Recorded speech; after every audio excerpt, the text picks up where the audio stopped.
नमस्कार दोस्तों। डेट है आज की 3 मार्च 2023 और स्वागत है आपका एडिटोरियल डिस्कशन में। आज टोटल 3 इश्यूज हम डिस्कस करेंगे, एक द हिंदू का, 2 अलग से अलग अलग न्यूज़पेपर्स के। सबसे पहले आर्टिकल हम डिस्कस करेंगे बिजनेस लाइन का, स्कूल्स में रिफॉर्म से संबंधित। अच्छा आर्टिकल है। आमतौर पे हम एजुकेशन सिस्टम में रिफॉर्म्स की बात करते हैं तो पॉइंट्स ज़्यादा अच्छे नहीं होते, घिसे पिटे पॉइंट होते हैं, लेकिन आज के इस आर्टिकल में स्कूलों में रिफॉर्म से संबंधित कुछ इनोवेटिव पॉइंट्स हैं। दूसरा आर्टिकल हम डिस्कस करेंगे द हिंदू का, इंडिया का यूक्रेन वार के ऊपर स्टैंड से संबंधित। कल हमने जो आर्टिकल डिस्कस किया था ना, उसमें राइटर ये बोल रही थी कि इंडिया को रशिया को कंडेम करना चाहिए। रशिया को कंडेम करना मतलब नाटो या फिर यूएसए का सपोर्ट करना नहीं है, लेकिन आज इस आर्टिकल में अलग पॉइंट्स हैं, मतलब एक अलग स्टैंड मिलता है, तो इसको भी हम डिस्कस करेंगे। और सबसे लास्ट में हम आर्टिकल जो डिस्कस करेंगे वो हीट वेव से संबंधित डिस्कस करेंगे। फरवरी में इतना ज़्यादा गर्मी देखने को मिली, क्लाइमेट चेंज के कारण ये सब हो रहा है, क्या नेगेटिव इम्पैक्ट है, सब डिस्कस करेंगे। डिस्कशन स्टार्ट करें उससे पहले एक क्वेश्चन मैं आपसे पूछता हूं। आप एक बात बताइए, लीडर और बॉस में क्या डिफरेंस होता है? What is basic difference between leader and boss? मैं आपको एक स्टोरी की सहायता से बताता हूं, आप यूज भी कर सकते हो कंसाइज वे में कहीं ना कहीं पे। एक बार क्या हुआ, जॉर्ज वाशिंगटन अपने घोड़े पर कहीं जा रहे थे। ये उन दिनों की बात है जब अमेरिकन रेवोल्यूशन का वार चल रहा था, मतलब अमेरिका में इंडिपेंडेंस संबंधित वार चल रहा था। तो उस समय जॉर्ज वाशिंगटन अपने घोड़े पे कहीं जा रहे थे। उन्होंने देखा कि ना कुछ सोल्जर्स ट्रेंच खोद रहे हैं। वार में ट्रेंच खोदते हैं ना, खड्डा खोदते हैं, फिर खड्डे में खड़े होके सोल्जर्स खड़े होते हैं और सामने से आ रही सेना का मुकाबला करते हैं। तो वो खड्डा खोद रहे थे, मतलब ट्रेंच खोद रहे थे, और थोड़ा सा दूरी पर एक पर्सन चिल्ला रहा था उन सोल्जर्स पर, ऐसा करिए ऐसा करिए। वो जो पर्सन चिल्ला रहा था ना, वो था कॉर्पोरल। यूएस की आर्मी वगैरह में कोई पोस्ट होती है, जैसे हमारे होते हैं ना लेफ्टिनेंट, मेजर, कैप्टन, वहां की एक पोस्ट है कॉर्पोरल। तो कॉर्पोरल सोल्जर्स पर लगातार चिल्ला रहा था, ऐसे मत खोदिए। तो जॉर्ज वाशिंगटन जो अपने घोड़े पर सवार थे, वहां से गुजर रहे थे, तो उन्होंने कॉर्पोरल से पूछा कि आप इन सोल्जर्स की हेल्प क्यों नहीं करते? तो कॉर्पोरल ने रिप्लाई दिया, जानते हो मैं कौन हूं, मेरी पोस्ट क्या है? तो जॉर्ज वाशिंगटन ने पूछा, हाँ बताइए क्या पोस्ट है? उसने बोला, मैं कॉर्पोरल हूं। कॉर्पोरल काम नहीं करता, सिर्फ ऑर्डर देता है। तो जॉर्ज वाशिंगटन ने क्या किया, वो अपने घोड़े से उतर गए और जो सोल्जर्स ट्रेंच खोद रहे थे ना, उनके साथ लग गए और ट्रेंच खोदने लगे, उनकी मदद करने लगे। जब सारा काम कंप्लीट हो गया ना, तो उन्होंने कॉर्पोरल से फिर कहा, अगली बार अगर आपकी जो पोस्ट है कॉर्पोरल की, वो आड़े आए ना सोल्जर्स की मदद करने में, तो अपने कमांडर इन चीफ को याद कर लेना। तो मतलब कॉर्पोरल को समझ में आ गया कि जिस पर्सन ने इनकी मदद की है वो पूरी मिलिट्री का चीफ है, पूरी मिलिट्री का कमांडर है। George Washington commander in chief है। तो देखो ये फर्क होता है लीडर और बॉस में। बॉस सिर्फ ऑर्डर देता है, लीडर टीम के साथ कंधे से कंधा मिला के काम करता है, टीम का सहयोग करता है। जैसे कई बार आप देखते हो ना, किसी भी देश की आर्मी में, मतलब इंडियन आर्मी की हम बात करते हैं, सबसे पहले गलवान वैली की एक वीडियो वायरल हुई थी। मणिपुर के एक मेजर थे, सोएबा करके, सबसे आगे वो थे। जैसे जब चाइना की आर्मी वहां पे खड़ी थी ना, तो सबसे पहले कौन आया? मेजर आए, उनके पीछे बहुत सारे सैनिक थे। मेजर ने चाइनीज सैनिक को धक्का दिया। तो ये निशानी होती है लीडर की। लीडर भीड़ के पीछे, मतलब अपनी टीम के पीछे छुप के काम नहीं करता, लीडर फ्रंट से खेलता है, बिल्कुल आगे आके। तो ये लीडरशिप क्वालिटी होती है, ये डिफरेंस है लीडर और बॉस के बीच में। अब चलिए डिस्कशन स्टार्ट करते हैं। फर्स्ट इंपोर्टेंट आर्टिकल स्कूल्स में रिफॉर्म्स लाने से संबंधित है। आप जीएस पेपर सेकंड के इस टॉपिक से आर्टिकल को रिलेट कर सकते हो। क्या कंटेस्ट है? हाल ही में annual status of education report 2023 सामने आई। इसमें यह कहा गया, कोविड-19 की वजह से ना, जब महामारी आई तो आपको पता है स्कूल्स बंद हो गए, बच्चे स्कूल्स नहीं जा सके। दूसरी क्लास का, जैसे फॉर एग्जांपल कोई बच्चा है, दूसरी क्लास में उसे एडिशन, सब्सट्रैक्शन ये सब सीखना है, वो नहीं सीख पाया। तो लर्निंग आउटकम ना बच्चों की बहुत कम हो गई। अब कायदे से ऐसा होना चाहिए कि दूसरी क्लास के बच्चे को सब्ट्रैक्शन, एडिशन ये सब आना चाहिए, लेकिन उसे नहीं आया। क्यों? क्योंकि स्कूल गया ही नहीं वो 2 साल से। अब कहने को वो तीसरी क्लास में हो गया, बट एक दूसरी क्लास के बच्चे को जो कुछ आना चाहिए वो भी उसे नहीं आता, जबकि वो कायदे से ऑफिशियली पेपर्स में तीसरी क्लास में है। यानी लर्निंग का जो गैप है ना, बहुत ज़्यादा आ गया कोविड-19 की वजह से। जब महामारी आई तो बोला गया था कि बहुत सारे बच्चे वापस नहीं आएंगे स्कूल्स में, क्योंकि कोविड के कारण गरीबी काफ़ी ज़्यादा आ गई है और बहुत सारे बच्चे स्कूल को छोड़ देंगे। ऐसा हुआ भी, लेकिन देखो प्राइमरी एजुकेशन में तो ऑलमोस्ट सभी बच्चे स्कूल में आ गए हैं। वैसे भी जिन बच्चों को स्कूल छोड़ना होता है ज़्यादातर वो चाइल्ड लेबर में लग जाते हैं, तो वो थोड़े बड़े बच्चे होते हैं। लेकिन प्राइमरी क्लासेस का जो बच्चा होता है, प्राइमरी स्कूल का, वो छोटा बच्चा होता है, तो वो सारे स्कूल वापस आ गए हैं। लेकिन देखो अब इंफ्रास्ट्रक्चर स्कूल में इतना अच्छा नहीं है कि हम उन्हें बेहतर स्कूलिंग प्रोवाइड कर सकें। एक बात बताइए, आज के समय में स्कूलों में जो बच्चे हैं ज़्यादातर आपको भी पता है गरीब परिवारों के बच्चे हैं। वो लोग जो अपने बच्चों को प्राइवेट स्कूल्स में नहीं भेज पाते, वो अपने बच्चों को सरकारी स्कूलों में भेजते हैं। कई बार ऐसा होता है कि सन को भेज दिया, यानी बेटे को भेज दिया प्राइवेट स्कूल में। पैट्रियार्की के कारण लगता ये है कि बेटों की एजुकेशन ज़्यादा इंपॉर्टेंट है, और लड़की को भेज दिया सरकारी स्कूल में ये सोच के कि लड़की तो पराया धन है, तो थोड़ी बहुत उसे एजुकेशन दिलवाई जाए ताकि शादी के जो प्रोस्पेक्ट्स हैं वो इम्प्रूव हो जाएं, और उसके बाद बस उसकी मतलब उस पर ज़्यादा खर्चा ना किया जाए, उसके बाद सरकारी स्कूल में पढ़वा के उसे हटा लिया जाए। तो आमतौर पे देखो सरकारी स्कूलों के ये हालात हैं। अगर सरकारी स्कूलों में सिचुएशन इंप्रूव होती है तो एक बात बताइए, सबसे ज़्यादा किसको फ़ायदा होगा?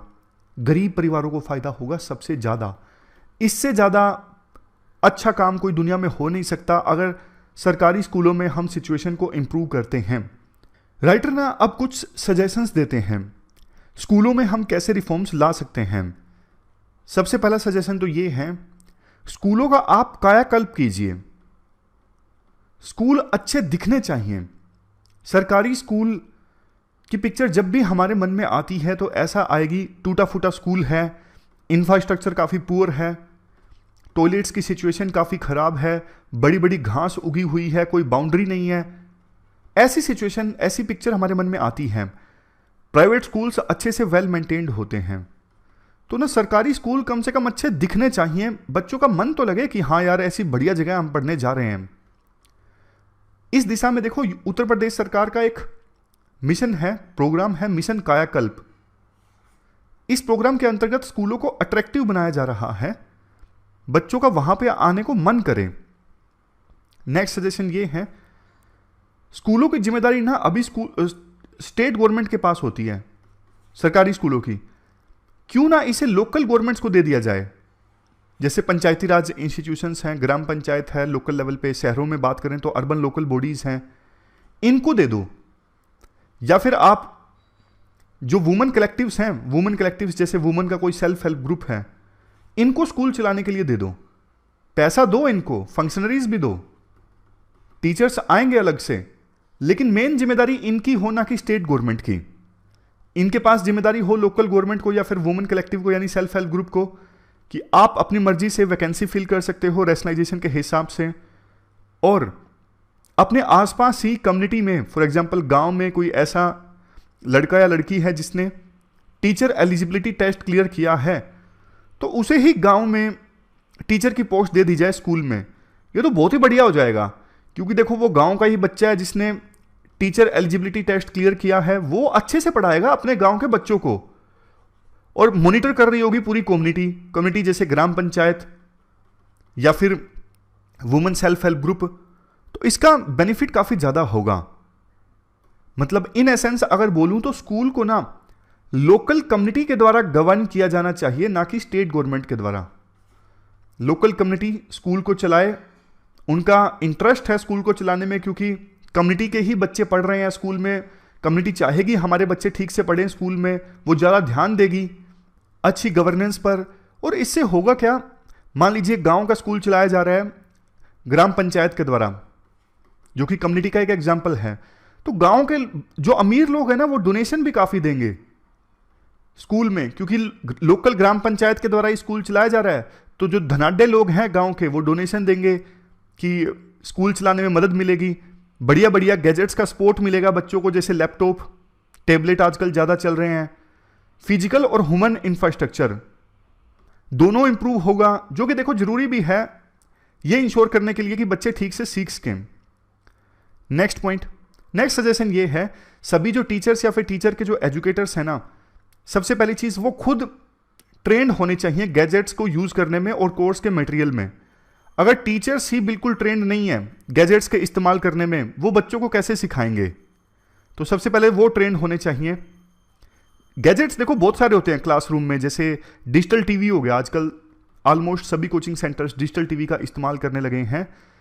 तो इस प्रकार का इंफ्रास्ट्रक्चर ना सरकारी स्कूलों में होना चाहिए। बढ़िया बढ़िया एनिमेटेड वीडियो चला के बच्चों की लर्निंग को कॉम्प्लीमेंट किया जा सके। जैसे मैं आपको एग्जांपल देता हूं, टीचर शुरू में कंसेप्ट बताए, फिर उस कंसेप्ट को फिजिकली समझाए 3D मॉडल से। टीवी में 3D मॉडल दिख रहा है, फॉर एग्जांपल हार्ट बताया टीचर ने कि हार्ट कैसे फंक्शन करता है, उसको डिजिटल टीवी पर 3D मॉडल की सहायता से एक्सप्लेन किया जा सकता है, तो बच्चों को ज़्यादा अच्छे से समझ में आएगा। तो ये जो गैजेट्स है ना, वो फिजिकल टीचिंग को कॉम्प्लीमेंट कर सकते हैं। टीचर्स को मिड डे मील की रिस्पॉन्सिबिलिटी ना दी जाए। विलेज में देखो जो महिलाओं के सेल्फ हेल्प ग्रुप्स होते हैं ना, उनको रिस्पॉन्सिबिलिटी दी जाए कि स्कूलों में बच्चों को खाना खिलाना है। क्योंकि देखो टीचर्स मिड डे मील की रिस्पॉन्सिबिलिटी लेते हैं ना, एक तो इनको उनका कामकाज प्रभावित होता है, वो अच्छे से टीचिंग पर फोकस नहीं कर पाते। दूसरा, ये जो स्कीम है मिड डे मील, उस पर भी फोकस नहीं कर पाते। गांव का सेल्फ हेल्प ग्रुप होगा तो गांव की महिलाओं को खाना खिलाना है, गांव के ही बच्चों को जो स्कूल में पढ़ने आते हैं, तो वो अच्छे से खाना खिलाएंगे। मिड डे मील स्कीम का भी इंप्लीमेंटेशन अच्छे से होगा।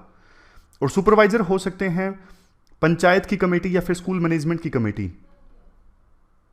इसके बाद नेक्स्ट, गांव में पब्लिक लाइब्रेरीज बनवाई जाएं, और जो बच्चा स्कूल से पास आउट हो चुका है, हायर एजुकेशन प्राप्त कर रहा है या फिर किसी जॉब की तैयारी कर रहा है, तो गांव में वो पब्लिक लाइब्रेरीज में आके पढ़ें और वॉलंटियर्स द्वारा ये लाइब्रेरीज मैनेज्ड हों।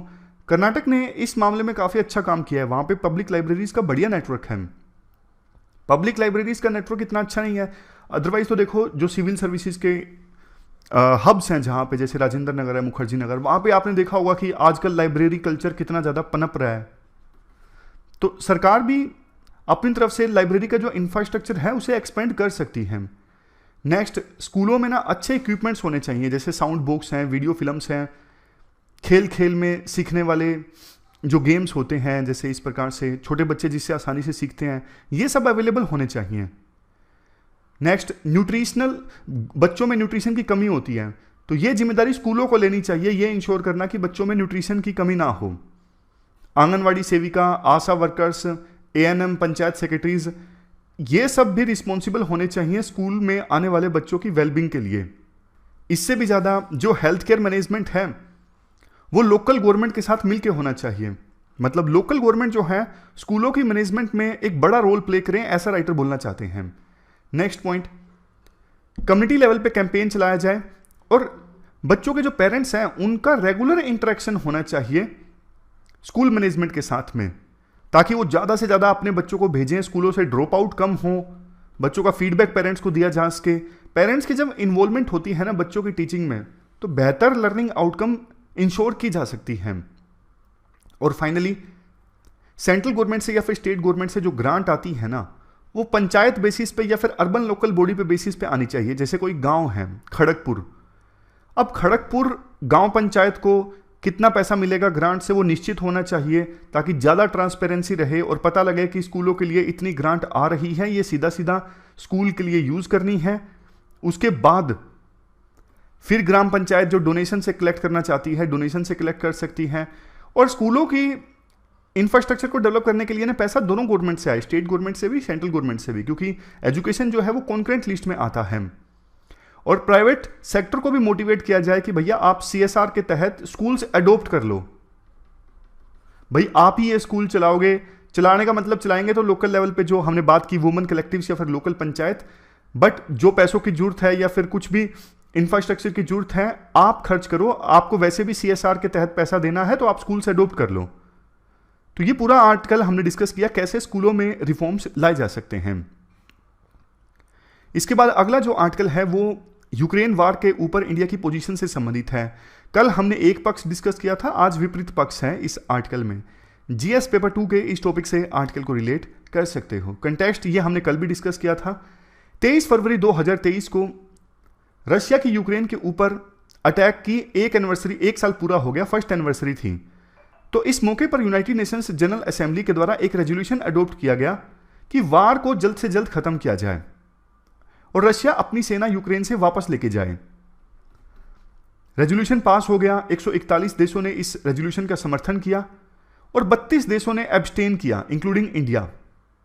और हैरानी देखो इस बात की थी, ज्यादातर देशों ने शुरू में जो स्टैंड लिया था ना, वार के स्टार्ट होने के बाद, जैसे रशिया यूक्रेन वार स्टार्ट हुआ और सभी देशों ने कुछ ना कुछ स्टैंड लिया। जैसे इंडिया का स्टैंड ये है कि इंडिया का कोई स्टैंड है ही नहीं, इंडिया न्यूट्रल है इस वार में। तो अभी तक ज्यादातर देशों का वही स्टैंड चला आ रहा है।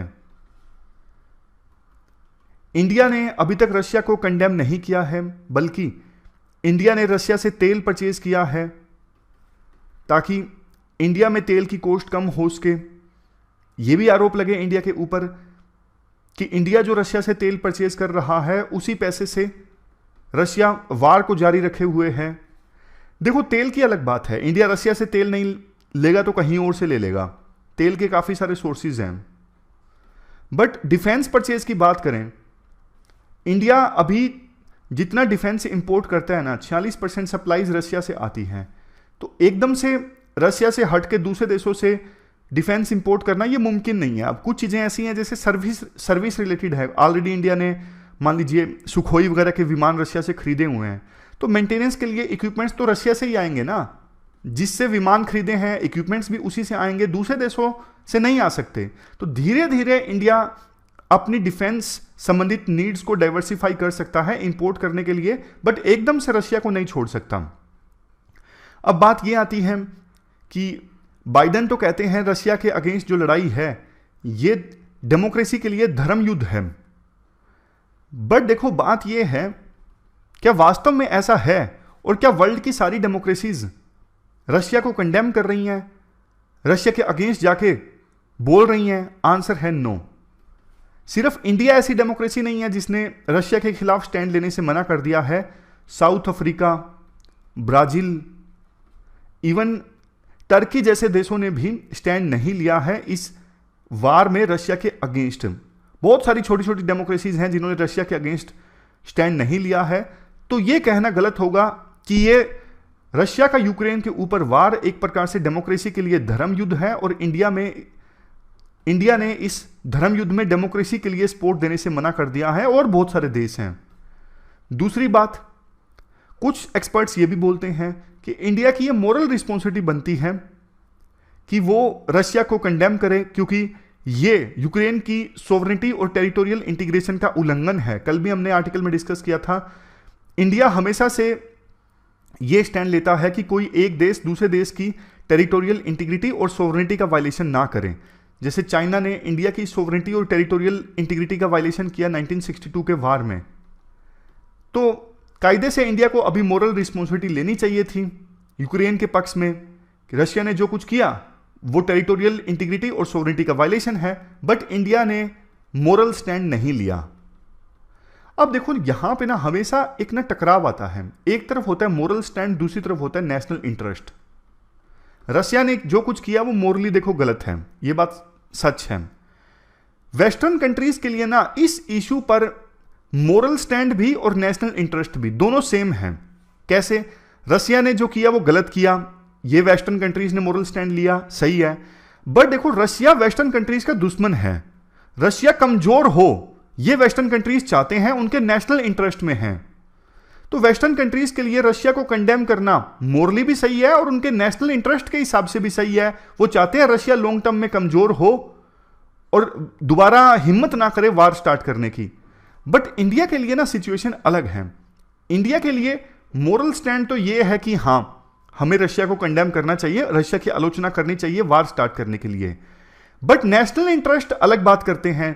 नेशनल इंटरेस्ट ये कहते हैं कि अगर हमने रशिया को कंडेम किया तो रशिया के साथ दुश्मनी हो जाएगी, रशिया से हमें डिफेंस संबंधित इक्विपमेंट्स चाहिए। तेल तो चलो मैंने आपको बताया रशिया नहीं देगा तो कोई और देश दे देगा, लेकिन डिफेंस संबंधित जो हमारी रिक्वायरमेंट्स हैं, जरूरतें हैं, वो एकदम से हम दूसरे देश से पूरा नहीं कर सकते। तो हमें रशिया की आवश्यकता है आज के समय में। और दूसरा देखो, चाइना हमारा मेन दुश्मन है, चाइना और पाकिस्तान दोनों हमारे मेन दुश्मन हैं, लेकिन चाइना और रशिया की दोस्ती बहुत गहरी हो रही है। रशिया को एकदम से हमने छोड़ दिया, मान लीजिए रशिया की आलोचना कर दी, तो रशिया अपनी दोस्ती इंडिया के साथ भूल जाएगा। कल को चाइना के साथ हमारी कोई लड़ाई हो जाती है तो कम से कम हमारे पास एक पत्ता रहेगा ना कि रशिया हमारा दोस्त है, मीडिएशन करवा सके या फिर रशिया चाइना को समझा सके, बैक चैनल टोक हो सके, कुछ भी हो सके। बट ये पॉसिबल नहीं होगा अगर इंडिया ने रशिया के साथ भी लड़ाई कर ली, रशिया की भी इंडिया ने आलोचना कर दी तो ये सब चीजें इंडिया ध्यान में रख के सोच रहा है कि रशिया की आलोचना करना हमारे नेशनल इंटरेस्ट में नहीं है। मोरली बेशक सही हो सकता है कि रशिया की आलोचना करना मोरली सही है, क्योंकि रशिया जो कुछ कर रहा है वो मोरल्स के अगेंस्ट है, बट रशिया की आलोचना करना हमारे नेशनल इंटरेस्ट के अगेंस्ट है। अब देखो क्वेश्चन ये आता है, जब आपके सामने दो चीजों में से एक को चूज करना है, वो चीज जो मोरली सही है या फिर वो चीज जो हमारे नेशनल इंटरेस्ट में है, तो विभिन्न देश क्या चुनते हैं? देखो ज्यादातर समय विभिन्न देश जो हैं वो नेशनल इंटरेस्ट को ही चुनते हैं। इंटरनेशनल रिलेशंस में ना मोरल्स की कोई कीमत नहीं होती, एथिक्स की कोई कीमत नहीं होती, कीमत होती है नेशनल इंटरेस्ट की, कि आपके देश के क्या हित में है। राइटर एग्जांपल देते हैं, जैसे देखो यूएस ने इराक के ऊपर अटैक किया बिना यूएन के सैंक्शंस के। इराक की टेरिटोरियल इंटीग्रिटी और सोवरेनिटी का वायलेशन था, तो तब जो यूएस ने क्या किया, क्या वो मोरली गलत नहीं था? क्या वो एथिक्स के अगेंस्ट नहीं था? बिल्कुल था। इवन देखो इजराइल ने जो कुछ किया बिना यूएन के मैंडेट के, इजराइल ने काफी कब्जा कर रखा है। आप देखिए ईस्ट जेरूसलम पे कब्जा कर रखा है, गोलन हाइट्स पे कब्जा कर रखा है, इवन टर्की ने भी सीरिया की टेरिटरी पर कब्जा करके रखा है। इसके अलावा आज भी यूएसए की जो फोर्सेस हैं वो सीरिया की टेरिटरी पर मौजूद हैं। तो क्या ये सब चीजें टेरिटोरियल इंटीग्रिटी और सोवरेनिटी का वायलेशन नहीं है दूसरे देशों का? इसका आंसर है यस। क्या ये मोरल्स के अगेंस्ट नहीं है? इसका आंसर है यस। तो बात ये है, ये तो वही वाली बात हो गई ना, मेरा कुत्ता कुत्ता तुम्हारा कुत्ता टोमी, मतलब आप करो तो ठीक है और कोई दूसरा देश करे तो गलत है, ये वो वाली बात हो गई। तो इंडिया को ना एज सच वेस्टर्न कंट्रीज के प्रेशर में नहीं आना चाहिए, और जो वेस्टर्न कंट्रीज दबाव डाल रहे हैं इंडिया पे कि आप स्टैंड लो रशिया के अगेंस्ट, इंडिया को अपने नेशनल इंटरेस्ट के हिसाब से स्टैंड लेना चाहिए कि इंडिया के हित में क्या है, ना कि ये देखकर ये सोच के कि मोरली क्या गलत और सही है। वेस्टर्न कंट्रीज एथिक्स को इंटरनेशनल रिलेशंस में खुलेआम इग्नोर कर देते हैं, जबकि उनके इंटरेस्ट की बात आती है, उनके नेशनल इंटरेस्ट अगर दाव पे आते हैं तो इंडिया को भी वैसा ही करना चाहिए, लेकिन अच्छे पॉइंट्स रखकर। जैसे हमारे विदेश मंत्री हैं एस जयशंकर हैं, काफ़ी बढ़िया से पॉइंट्स रखते हैं, काफ़ी प्रेस कॉन्फ्रेंसिस में उन्होंने जवाब दिया है वेस्टर्न कंट्रीज़ के डिप्लोमेट्स को। जैसे कि आप हमें बोल रहे हो तेल परचेज करने के लिए, आज भी ज़्यादातर जो ऑयल है यूरोप परचेज कर रहा है रशिया से। मतलब इस प्रकार से जब डिप्लोमेसी में कम्युनिकेशन बढ़िया होता है ना, जवाब दिए जाते हैं तो नैरेटिव सेट होता है। तो इंडिया को भी ना जो इंडिया का स्टैंड है इस वार में वो जस्टिफाई करने की आवश्यकता है कि क्यों हमारा ये स्टैंड जो है वो जस्टिफाइड है। जैसे देखो 1957 की बात है, उस समय ना यूएसएसआर ने हंगरी के ऊपर अटैक कर दिया था, तो इंडिया के ऊपर उस समय भी काफ़ी दबाव था कि आप रशिया को यानी उस समय के यूएसएसआर को कंडेम कीजिए। तो नेहरू ने यह जवाब दिया था कि देखो नाम लेने से या फिर किसी देश को कंडेम करने से कुछ नहीं होगा, हमें इस वार को रोकना है। यही स्टैंड आज के समय में इंडिया का है। इंडिया पीस चाहता है, इंडिया चाहता है कि ये वार जल्द से जल्द खत्म हो और बड़ी पावर्स के बीच में इक्विलिब्रियम स्टैब्लिश हो जाए। मतलब जैसी भी इक्वेशंस बननी है वार खत्म होने के बाद में वैसी इक्वेशंस बन जाए, लेकिन वार जारी ना रहे। वार जारी रहता है ना तो इंडिया के लिए बड़ी दिक्कत है, इंडिया मुश्किल सिचुएशन में आ जाता है। एक तरफ जहां ग्लोबल इकोनॉमी को नुकसान पहुंच रहा है, इंडिया नहीं चाहता कि ग्लोबल इकोनॉमी को नुकसान पहुंचे, तेल के दाम बढ़े, फूड प्राइसेस बढ़े। इंडिया ये भी नहीं चाहता कि न्यूक्लियर वार हो, अगर किसी प्रकार का एस्केलेशन होता है। इंडिया चाहता है जल्द से जल्द वार खत्म हो और एनर्जी फोकस की जाए कुछ बड़े इश्यूज पे जो इंडिया के हित के हैं, जैसे क्लाइमेट चेंज है, टेररिज्म है। तो इसलिए इंडिया का अभी जो न्यूट्रलिटी वाला स्टैंड है ना, इस पर इंडिया को कायम रहना चाहिए और रियलिस्टिक पॉलिसीज जो इंडिया अपना रहा है वही देश के लिए सही है। ये पूरा आर्टिकल हमने डिस्कस किया। चलते हैं आगे। इसके बाद देखो लास्ट जो आर्टिकल है ना वो हीट वेव से संबंधित है। आप जीएस पेपर 3 के इस टॉपिक से आर्टिकल को रिलेट कर सकते हो। एक बार हम बेसिक्स डिस्कस कर लेते हैं हीट वेव के, उसके बाद फिर प्रॉब्लम्स के बारे में जानेंगे। इंडियन मीटरोलॉजिकल डिपार्टमेंट की वेबसाइट पर काफ़ी सारी डेफिनेशंस दी हुई हैं हीट वेव की, यानी काफ़ी सारे क्राइटेरियाज हैं हीट वेव्स के। फॉर एग्जांपल, अगर किसी रीजन में टेम्परेचर नॉर्मल टेम्परेचर से 4.5 डिग्री सेल्सियस से लेके 6.4 डिग्री सेल्सियस तक बढ़ जाता है तो इसका मतलब वहाँ पे हीट वेव चल रही है। इसके अलावा अगर किसी रीजन में टेम्परेचर नॉर्मल टेम्परेचर से 6.4 डिग्री सेल्सियस से ज़्यादा बढ़ जाता है तो इसका मतलब वहाँ पे सीवियर हीट वेव देखने को मिल रही है। इसके अलावा एक और प्रकार का क्राइटेरिया है, इस क्राइटेरिया को यूज़ किया जाता है सिर्फ प्लेन एरियाज़ के लिए। अगर प्लेन एरियाज़ में, अगर किसी पर्टिकुलर प्लेन एरिया में maximum actual temperature 45 degree Celsius से ज़्यादा है, मान लीजिए 46 डिग्री सेल्सियस टेम्परेचर हो गया किसी प्लेन एरिया में, तो इसका मतलब वहाँ पर हीट वेव का एक्सपोजर है। और अगर किसी प्लेन एरिया में actual maximum temperature 47 degree Celsius से ज़्यादा है, मान लीजिए 48 डिग्री सेल्सियस है, तो इसका मतलब वहाँ पे एक्सपोजर है सीवियर हीट वेव का।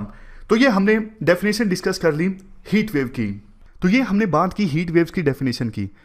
देखो अब ना क्लाइमेट चेंज के कारण ना हीट वेव्स बढ़ती ही जा रही हैं, मतलब अर्थ का जो एवरेज टेम्परेचर है वो इंक्रीज हो रहा है, ग्लोबल वार्मिंग के कारण एमिशंस ज़्यादा होते हैं।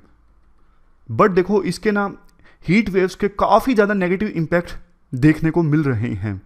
जैसे देखो बॉडी डिहाइड्रेट हो जाती है, जो वल्नरेबल ग्रुप्स हैं जैसे बूढ़े लोग हैं, बच्चे हैं, वर्कर्स जो बेचारे धूप में काम करते हैं, उनकी सेहत पर काफ़ी ख़राब असर पड़ता है। ऑलरेडी जो हेल्थ प्रॉब्लम्स हैं, जैसे कईयों को सांस लेने में दिक्कत होती है या फिर हार्ट रिलेटेड कोई डिजीज़ है, वो डिजीज़ जो है ना वो और भी ज़्यादा गंभीर हो जाते हैं हीट वेव्स की वजह से। Next, impact on the environment, water resources deplete होने लगते हैं, पानी के जो रिसोर्सेज हैं सूख जाते हैं टेम्परेचर के बढ़ने के कारण।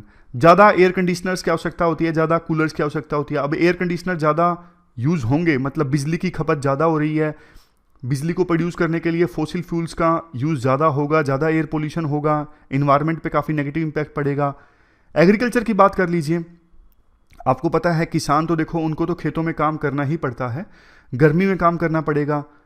दूसरा, फसलों की जो पैदावार है वो कम हो जाती है ज़्यादा हीट की वजह से। जैसे वीट उगाया, अब इतनी ज़्यादा धूप आ गई, इतनी ज़्यादा गर्मी हो गई, इस समय ज़रूरत नहीं है इतनी ज़्यादा गर्मी की, तो फाइनल जो प्रोडक्शन होगी वीट की वो रिलेटिवली कम होगी।